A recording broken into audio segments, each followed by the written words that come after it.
Middle east లో India influence అయితే fast గా పెరుగుతుంది. అండ్ ఇప్పుడు ఇండియా యుఏఈ రిలేషన్ గురించి వచ్చిన లేటెస్ట్ అప్డేట్ చూసుకున్నట్టయితే ఇంటర్నేషనల్ పాలిటిక్స్ లో అయితే హాట్ టాపిక్ గా మారింది. Prime minister Narendra Modi recent గా యుఏఈ ప్రెసిడెంట్ ని మీట్ అయ్యారు. ఈ high level bilateral visit main goal వచ్చేసరికి ఇండియా ఇంకా యుఏఈ మధ్య strategic, economic and defence partnership ని నెక్స్ట్ లెవెల్ కి తీసుకువెళ్లడమే. ఇండియాకి గల్ఫ్ కంట్రీస్ అయితే చాలా ఇంపార్టెంట్, ఎస్పెషల్లీ యుఏఈ ఇండియాకి బిగ్గెస్ట్ ట్రేడ్ పార్ట్నర్స్ లో ఒకటి. Millions of Indians UAE work చేస్తున్నారు and every year billions of dollars trade అయితే రెండు కంట్రీస్ మధ్య జరుగుతుంది. కానీ ఈసారి మీటింగ్ నార్మల్ డిప్లొమాటిక్ విజిట్ అయితే కాదు, చాలా ఇంపార్టెంట్ అగ్రిమెంట్ ఈ మీటింగ్ లో డిస్కస్ చేశారు. లైక్ అది ఎనర్జీ సెక్యూరిటీ డీల్స్ లాంటివి. ఫస్ట్ మేజర్ టాపిక్ వచ్చేసరికి ఎనర్జీ సెక్యూరిటీ. ఇండియా వరల్డ్ లో one of the biggest oil consumers. మన కంట్రీకి హ్యూజ్ అమౌంట్ లో క్రూడ్ ఆయిల్ ఇంకా ఎల్పిజి ఇంపోర్ట్ అవుతుంది. అండ్ యుఏఈ ఆయిల్ ప్రొడక్షన్ లో వరల్డ్ టాప్ కంట్రీస్ లో ఒకటి. కాబట్టి ఈ మీటింగ్ లో oil supply and LPG trade పైన మల్టిప్లై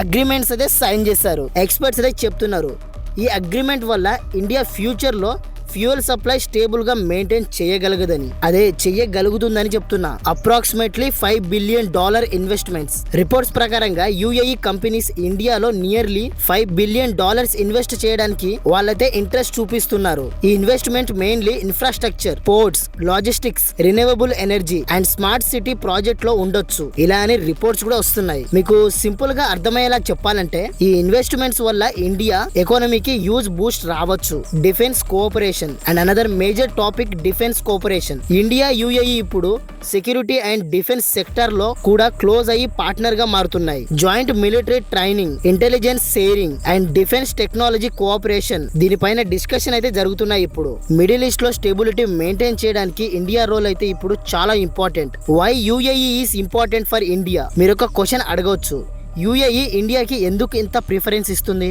ఆన్సర్ అయితే సింపుల్.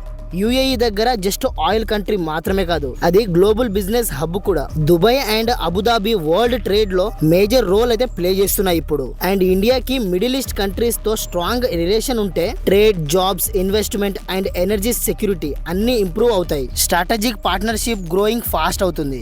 ఎక్స్పర్ట్స్ అయితే చెప్తున్నారు లాస్ట్ ఫ్యూ ఇయర్స్ లో ఇండియా, యుఏఈ వీళ్ళిద్దరి రిలేషన్ అయితే చాలా స్పీడ్ గా ఇంప్రూవ్ అయ్యాయి. ట్రేడ్ అగ్రిమెంట్స్ నుంచి టెక్నాలజీ పార్ట్నర్షిప్ వరకు రెండు కంట్రీస్ ఇప్పుడు లాంగ్ టర్మ్ స్ట్రాటజిక్ పార్ట్నర్స్ లాగా మూవ్ అవుతున్నాయి. ఎస్పెషల్లీ గ్లోబల్ పాలిటిక్స్ ఫాస్ట్ గా మారుతున్న టైంలో స్ట్రాంగ్ ఇంటర్నేషనల్ పార్ట్నర్షిప్ చాలా ఇంపార్టెంట్. సో ఓవరాల్ గా చూస్తే Modi UAE visit just diplomatic meeting కాదు, ఇది India future, economy, energy security and global influence కి సంబంధించిన మేజర్ స్ట్రాటజిక్ స్టెప్. దీన్ని ఎక్స్పర్ట్స్ అయితే బిలీవ్ చేస్తున్నారు ఇప్పుడు. మరి ఫ్యూచర్ లో ఇండియా యుఏఈ పార్ట్నర్షిప్ ఇంకెంత పవర్ఫుల్ గా ఉంటుంది? మీ ఒపీనియన్ అయితే ఒకసారి కామెంట్లు అయితే చెప్పండి. ఈ ఇన్ఫర్మేషన్ మీకు కనుక ఇన్ఫర్మేటివ్ కనిపిస్తే లైక్, షేర్, సబ్స్క్రైబ్ కొట్టడం మాత్రం మర్చిపోకండి.